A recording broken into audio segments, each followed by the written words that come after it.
What's going on, everybody? Welcome back to Talkin Sports with Jake. Hope we're all doing well. So, a ton happened over the weekend. Gonna give it to you all today. First off, let's start with a shocking trade, maybe the most shocking trade in the history of the National Basketball Association. The Los Angeles Lakers acquired five-time first-team All-NBA guy Luka Doncic, also get Maxi Kleber and Marquise Morris in that deal. They sent Anthony Davis, Max Christie, and a 2029 first-round pick to the Dallas Mavericks. Utah Jazz also involved in the trade. They get Jimmy Hood-Schifino from the Lakers and 2 second-round picks. I don't understand. This dropped probably around 12:30 in the morning. At this point, it was Sunday morning at 12:30 in the morning. I had just finished watching the Royal Rumble with a bunch of friends. We'll get to that later as well. No, I'm just hanging out at my friend's house. We're just reminiscing about the Royal Rumble. And then all of a sudden, I get an alert that about the Lakers are getting Luka for Anthony Davis in the pick. I'm like, wait a minute. This has to be fake. Then Shams tweets it. I'm like, wait a minute. Was he hacked? Everyone's like, oh, he has to be hacked. Then Shams retweets and says, guys, this is real. And then we're like, wait a minute, there's no way, right? And then ESPN tweets about it. We're like, oh my God, this might actually be happening. But again, said according to Shams, if he was hacked. Then I turn on SportsCenter, and they confirm a trade. I just don't understand why the Dallas Mavericks would ever do this. I don't get it. So the reasoning were, I guess, Luka and the Dallas Mavericks did not have a great organization. I get that he had conditioning concerns. He had ballooned to close to 270 pounds. That is not good. He missed like 11 games with that calf injury earlier in the year, didn't get back, and he's actually still working his way back from that. So he has not done a good job keeping himself in good shape. And I have been saying for a couple of years he needs to lose a little bit of weight. If you look at him in his rookie, look at him now, he has put on a good amount of weight since he came into the league. And look, guys grow into their bodies. When LeBron first got drafted, what was it, 2004, whatever year it was, he was much thinner, like in his first stint in Cleveland, and then you look at him in Miami, he got a lot bigger, because he aged a little bit, and you obviously look at him now, compared to when he first entered the league. I know he's a little different, because he's been in the league for 20 years, Luka's been in the league for 5, this is his 6th year in the NBA, but, guys will grow into their bodies. Most guys, what they look like as a rookie, and then you fast forward 5, 6, 7, 8 years down the line, look a lot different. Whether, they get bigger, they get smaller. Obviously, guys might grow facial hair. Their hair might change, obviously. Might lose their hair. That's what happens when you get older. But it happens. But he is a little bit overweight. He does need to probably lose a little bit, so he's a little more fleet of foot. Will definitely help him defensively. He's a liability on the defensive end. I mean, the guy averages 28, 8, and 8 for his career. So he's able to get away with it to an extent, obviously. So I do get that. I know the rumor about him becoming Joel Embiid. The guy just is never able to stay healthy, never able to get it done. And I do get that. I see where they are coming from.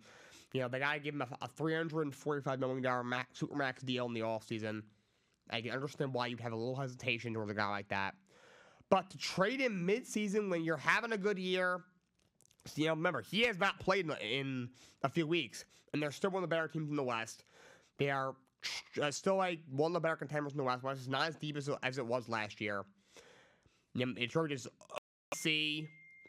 It's besides the Thunder, there's a whole lot else. Like Denver, obviously, it's still a great team, but they haven't been as good as they were the last 2 years. Minnesota took a step back this year. Houston's been playing well, but they're a legit threat. Still don't have a ton of experience over there. So Dallas is still one of the top contenders in the Western Conference. They were just in the finals last year. They were just in the freaking final. And you're trading for Anthony Davis, Max Christie, and a pick. Look, Davis is a great player, and look, Christie's had a better year this year for the Lakers. He was, not great his last 2 years. He's averaging, 8 points a game. He's shooting 36% from 3-point range. So he's been a decent, spot 3-point shooter off the bench. He's not, like a scrub, I wouldn't say. He's only making $8 million for each of the next 3 years per year. All right, so he's a good young rotation piece to get. Not working for Luka Doncic, but All right, you get the first round pick right now is a freshman in college. They trade for an 18-year-old, basically. And look, Davis, when he's healthy, is a great player. Can average 13, 15, couple blocks. He's an all-NBA guy, first-team all-defense guy, one of the best defenders in the league. Also, always hurt, he's aging.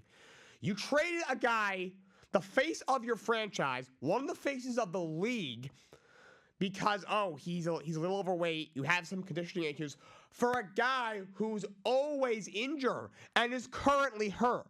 Last year was mostly healthy, granted.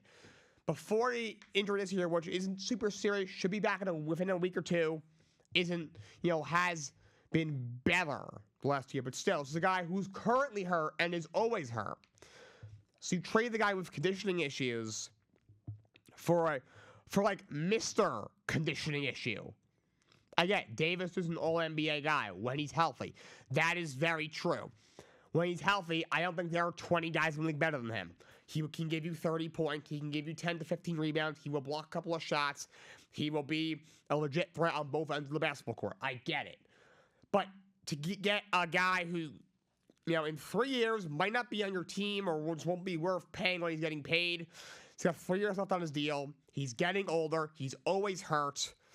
You get a bench player and a first rounder in 4 years for Luka Doncic and 2 other players. That is got one of the worst trades in NBA history.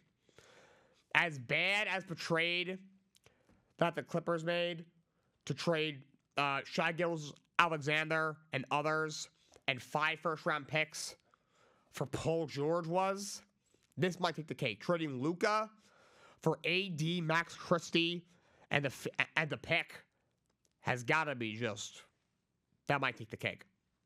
I don't understand. Great move for the Lakers. I will say for the Lakers, I do have some concerns with Luka. The conditioning stuff is legit. He's got to get that under control. He does. He absolutely does. Order to winning a championship this year, I don't know. But you have him. You put him next to LeBron James. You have other role players like Austin Reeves, Rui Hachimura. Don't connect. Might be the rookie of the year this year with Jeremy McCain injured. So you have a good team. You definitely do need a big man. You already had, concerns outside of Anthony Davis at that position. All their options is Robbie Jackson-Hayes, who isn't all that good. Maxi Kleber's currently hurt. He isn't all that great anyway. He doesn't really have a whole lot left anyway. So they're going to probably have to go out and get a big. So I do think you are not as good as the Oklahoma State Thunder right now. I still don't know if you beat Denver Nuggets in the 7-game series. But to say that they are the third best team in the Western Conference right now, at least come playoff time, they probably are. They're better than the Dallas Mavericks right now. They're better than the Houston Rockets for sure. Obviously better than the Minnesota and that grouping of teams. So I did, and now obviously once LeBron is done, I don't like LeBron by any means. You guys know that. But once LeBron leaves, the Lakers are gonna have, before his trade, we're gonna have an aging Anthony Davis and it's a bunch of role guys. I mean, Kaneka's a good young player, but Reeves is a good player. He isn't great. Hachimura is just a role guy. And connects really good. Other than that, there isn't a whole lot else there. We don't know if Jitterwag is actually a good coach. We don't even know if he's actually coaching the team with LeBron there at this point. So, it's a mess. So at least now, when LeBron is done playing basketball, probably in the next year or two, to be honest. He probably won't be with the team much longer than, next year. They have that guy to build around, obviously, in Luka Doncic. I mean, he's not eligible for that Supermax deal anymore. But I'm sure he will get a significant raise, probably well north of $200 million, if I had to guess. But that is a just mind-blowing trade between the Lakers and the Dallas Mavericks. But there was other moves that were made in the NBA. Another big trade happened. Spurs get De'Aaron Fox from the Sacramento Kings in a 3-team trade involving the Bulls. They get De'Aaron Fox, all-star point guard, as well as Jordan McLaughlin. Kings get Zach LaVine, 3 first-rounders and 3 second-rounders. Bulls get Zach Collins, Trey Jones, and Kevin Huerter. I actually think this is pretty much a win for all 3 sides. Spurs get a big piece in De'Aaron Fox. You did not have to give up Stephon Castle, who's having a great rookie year. Another really good point guard. You just drafted him 4th overall out of UConn this year. You don't have to give up him. You don't even have to give up Chris Paul. You give up really any other true core piece. You keep Devin Vassell, you keep Keldon Johnson, and now Fox, Chris Paul, even at this point in his career, Wembanyama, and then with Devin Vassell and Keldon Johnson and Jeremy Sochin. That's a really good team. That's a team that, looking at the West, isn't that deep. There's no reason why they can't be a top 5 team in that conference. Especially the way Wembanyama's playing. Kings did. Actually get a really good opportunity. Zach LaVine, who I've never been a huge fan of. He's hurt a lot, but he's, when healthy, a very good player who definitely needs a change of scenery. And you get 6 draft picks, 3 first and 3 second. That's a really good return for De'Aaron Fox. And the Bulls, LaVine does not have a ton of value. He's getting older. He's overpaid. He's always hurt. He's not a true number 1 option. But he's acting as one because the Bulls team isn't very good. Get back for your rotation, guys. Zach Collins isn't a bad big to have. Trey Jones isn't a bad, horrible rotation piece. Kevin Huerter is a good shooter. They got, and if you get to value these guys, all these guys are on the younger side. If you don't like them, flip them for some draft picks. I will say, not getting any draft picks for Alex Caruso, Zach LaVine, or DeMar DeRozan is not good. However, you have some young pieces. You have Kobe White. You have I assume you have Josh Giddey. I think he's a talented young guy. You have some young pieces there in place. Nikola Vucevic is probably next if you get some picks back for him. You're not in the worst spot ever. It's not like they're in like the hell of the NBA. There are worse spots to be in, in the NBA for sure. That was a big move that happened. A couple other moves happened. Utah made a small trade with the Clippers to get P.J. Tucker and Mo Bamba and a second-round pick for Drew Eubanks. I don't know what the Clippers are trying to do. Like, his team is old. You lose Paul George for nothing. You lose, obviously Kawhi is just the lost cause. He's healthy right now. Who knows how long that will last. Now you trade. P.J. Tucker does not have really anything left. Mo Bamba is not that good. He's was great at Texas. Was a high pick by Orlando and never really turned into anything. The late round for Drew Eubanks. I don't know what they're trying to do. They've hung on. It's hard to see them, especially now with the Lakers getting this much better. The San Antonio Spurs just got a lot better. Dallas is still around, at least this year. Obviously Denver is right there. Oklahoma City is right there. Houston's good this year. It's hard to see them being better than the 6th or 7th best team in the conference, the Clippers. A first-round exit, once again, is probably staring them right in the face. And the last bit thing we will say for this segment is on the NFL side, Myles Garrett has requested a trade from the Cleveland Browns. I can't say I blame him. He's the best defensive player in football, about to win his second straight defensive player of the year for him, for most likely. Guy's a beast, number 1 overall pick, Hall of Fame talent. And I'd be shocked if he's not on a contender pretty soon. Keep an eye out for the Detroit Lions. Aiden Hutchinson coming off a major injury. Will he be ready come week 1? I don't know. They're obviously in a win now mode. Probably Tyler Bus for them next year. You put him and Aiden Hutchinson, look out. So keep out. They should be the favorites around to land him, but Myles Garrett has requested a trade out of Cleveland. MLB free agency. We had a couple of moves that happened. Trailblazers signed Max Scherzer a year for $15.5 million. Okay, look, I don't think he can give you really anything. He's 41 years old. He was absolutely horrible last year in Texas. Missed a lot of time of injuries. Had an ERA of like 5.4, 5.3. Was really bad last year. His year before, between the Mets and Texas, was not very good. Was not great with the Mets before he got traded. Was not very good with Texas down the stretch 2 years ago. Battled more injuries. Maybe if he has a normal offseason, he's healthy going into the year completely. Maybe he pitches a little better in Toronto. Toronto actually has a pretty good rotation. Barry also is really good. I think Bowen Francis could be a breakup candidate. Goldsman struggled last year, but before that had developed into one of the league's frontline arms. So he's basically their 4th or 5th starter. It's only for a year. There isn't really any risk involved. However, I don't see him really contributing much to the Toronto Blue Jays this year. I don't think the guy has anything left.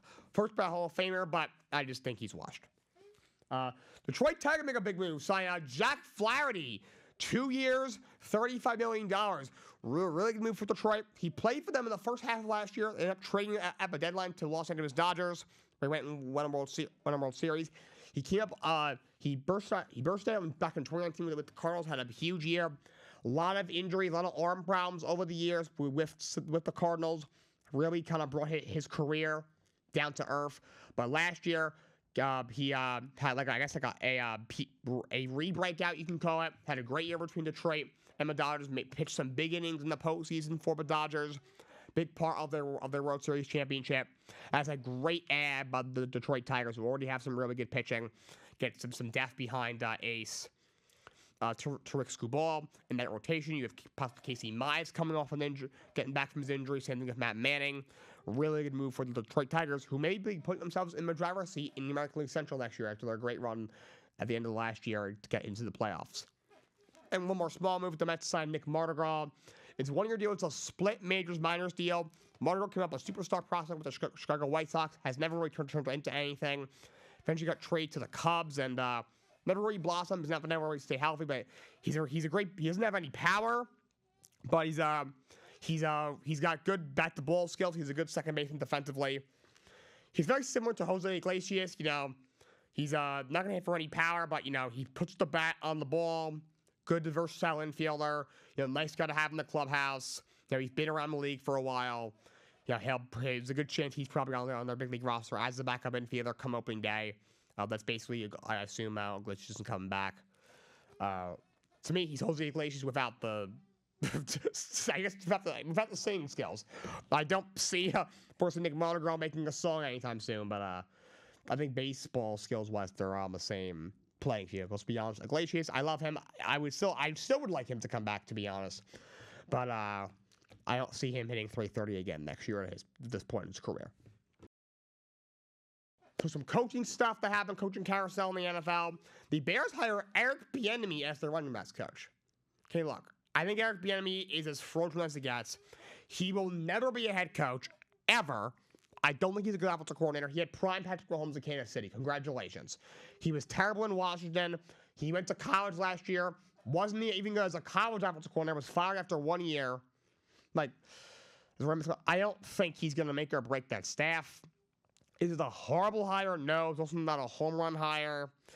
I think he's a fine running backs coach, but I don't see him being anything further. People always cry that it's the race thing with him, why he's not a head coach. No, it's because he's not that good of a coach. Okay, newsflash. But Bieniemy's the running backs coach with Chicago. The Raiders have hired Chip Kelly as their next offensive coordinator, and will pay him $6 million a year. He is the highest paid offensive coordinator in the league. I do think he's a good offensive coordinator. He was not a great head coach in the NFL. He had some success at the college level as a head coach with Oregon a while back. He was recently in UCLA, where he wasn't great, but that's not really a good football program either. But he was, as a head coach in Philly and the 49ers for 5 years combined. In the NFL, a while back was not very good, but he did a good job as the offensive coordinator at Ohio State last year. That team was also beyond loaded. He runs a pretty modern style of offense. The Raiders don't really have the setup that the Ohio State had, but there isn't a quarterback there. There isn't a ton there, but he's a good offensive mind. I think he's a good offensive coordinator. Would I have paid him $6 million a year? I don't know, but Pete Carroll knows what he's doing, the new head coach there. So I don't doubt this hire whatsoever. And the Texans has found a new offensive coordinator. Is the Rams pass game coordinator Nick Caley, who's been a sought-after name for OC spots for a couple of years now. I do not agree with them firing Bobby Slowick, but this is a very good hire. I think it's a really good fit for the Houston Texans. First, CJ Stroud. He's the next offensive coordinator of the Los Angeles Rams. To finish up this segment before we get to the Royal Rumble, the Rams have announced they have told Cooper Kupp they are planning to trade him. Not sure to where. They have told him, pack your bags. You are going somewhere. He's been there a while. He's a great receiver for them. Obviously, a big part of our Super Bowl team a few years ago. Yeah, he had an historically great year that year, of course, but he's getting older, has had a lot of injuries, not quite the same player. He makes a lot of money, so they have decided we are moving off you. He also became expendable because of the emergence of Puka Nacua over the last couple of years as well. Royal Rumble was phenomenal. Was a lot of fun. I had a lot of fun watching it. It was with a bunch of my friends. It was a lot of fun. Women's Royal Rumble started off. Charlotte Flair makes her triumphant return and wins. A lot of people were upset about this. I personally don't mind it. I like Charlotte Flair a lot. One of the all-time greats when it comes to women's wrestlers. She's a 13 or 12, 14-time world champion. One of the all-time greats. My pick was Io Sky. Didn't quite happen, but Charlotte Flair, she's one of the all-time greats. She had a really bad knee injury. She looked really good. She's maybe in the best shape of her career, at least in a long time.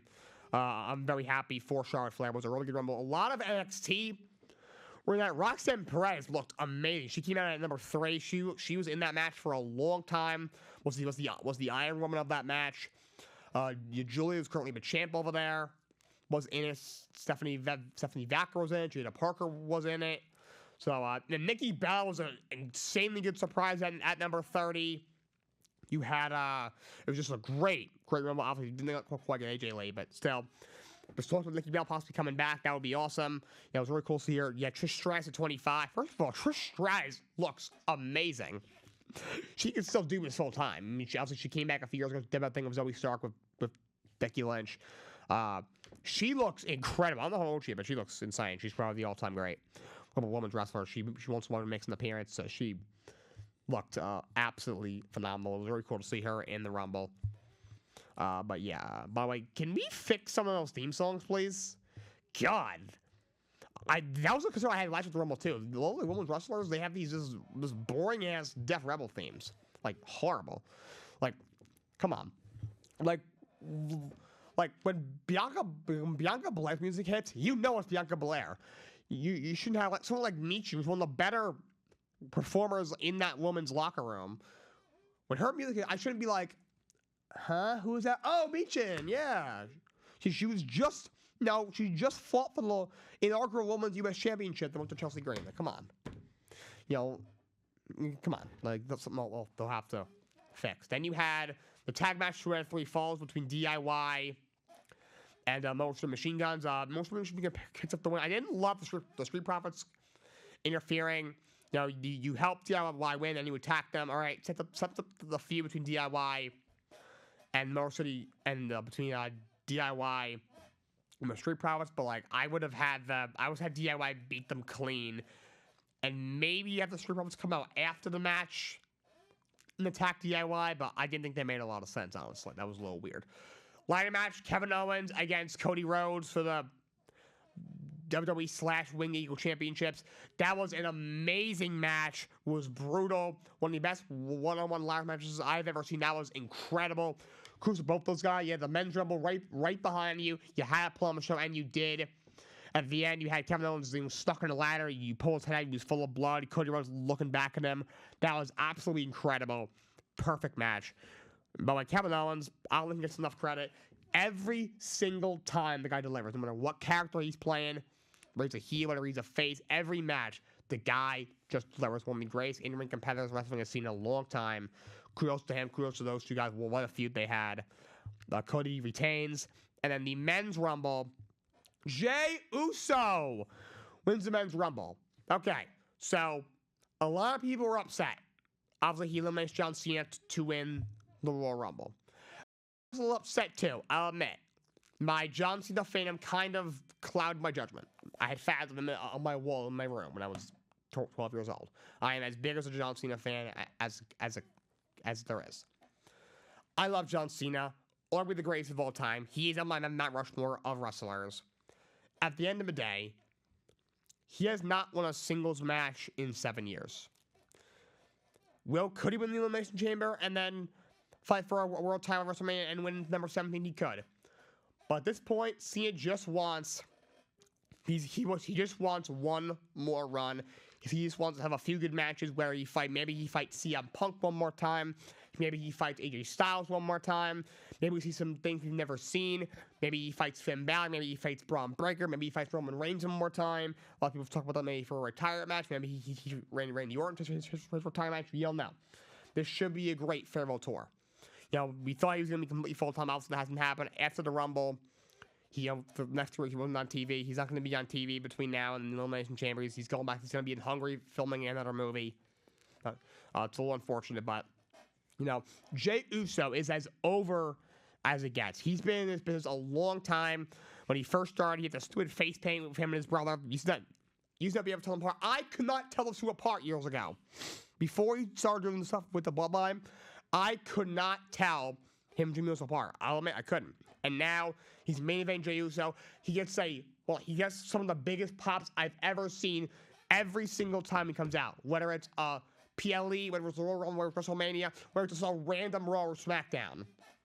Okay, he is as over as you could possibly get. All you people say, push this guy, he's over. Push this guy, he's over. They push Jey Uso when he's over, and you cry about it. Come on, get with it. Jey Uso deserves this. He's paid his dues. He's doing this for a long time. Jey Uso deserves to have a world title shot. He's been as over as he gets for like 2 years now. And all he's had, he was the Intercontinental Champion for what? A month? And then they put it back on Braun, and then he was tag champion with Cody Rhodes for a couple of weeks. Okay, Jey Uso deserves this. Was a great match. All the great interactions you had obviously you had Roman, you had CM Punk, Cena, Drew McIntyre, Seth Rollins, Joe Hendry, the TNA champ. I believe in Joe Hendry. He made an appearance. Obviously he's now the champ over in TNA. It was a great Rumble. AJ Styles made his return. That was awesome. And his old theme song, which is awesome. But speaking of theme songs, they need to Finn Balor's new theme song is garbage. It's so bad. No one even knew who he was, and that's one of the top performers they have. Come on. But it was a great Rumble. Logan Paul was in it at the end. He looked good. Jey Uso is your Men's Royal Rumble winner. That's all I got for you guys today. Until next time, so long. Have a great day.